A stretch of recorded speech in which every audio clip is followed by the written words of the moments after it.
আরে জিরায়া সেন্সে, আপনার হাতে ওইটা কি? এটা আমার লেখা বই। বইয়ের নাম কি ভাই? পেছন মারার গর্জন। পেছন মারার গর্জন। দাম কত ভাই? 1000 টাকা।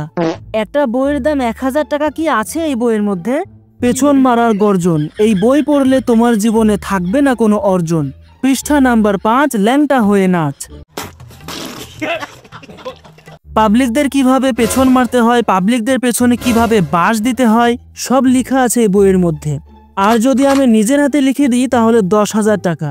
10,000 টাকা তোমার পেছন দিয়ে ভরে দেবো। পৃষ্ঠা নাম্বার চুদলিং পং।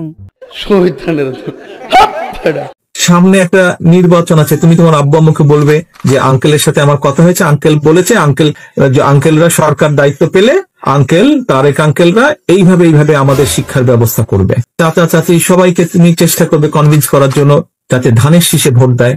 আর যদি আমরা না করি তাহলে পরের বার তুমি আর আমাদেরকে ভোট দিও না, হয়ে গেল। একবার ট্রাই করো। কিভাবে শিক্ষার ব্যবস্থা করবেন? পেছন মারার গর্জন। এই বই পড়লে তোমার জীবনে থাকবে না কোনো অর্জন। এই বই আমি সব স্টুডেন্টসদের দিব, তারপর পাবলিকদের পেছন মেরে দিব। বলেন কি? আরে কাকাশি সেন্সে, আপনি এখনো এই চটি বই পড়ছেন? আপনার জন্য আমি নতুন বই নিয়ে আসছি, পেছন মারার গর্জন। আপনি সিঙ্গেল, তাই এই বই পড়ে সবার পেছন মারতে পারবেন। পেছন মারার গর্জন, পেছন মারার গর্জন, পেছন মারার গর্জন। আমি ফার্স্ট তোর পেছন মারবো নারুটো। পেছন মারার গর্জন জুটসু।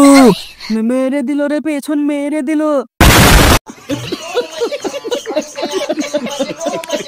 আমি হাঁটতে গিয়েও শান্তি পাইনি, টয়লেট ছিল না বলে। সারা জীবন হেগে আসলাম অন্যের জমিরালে।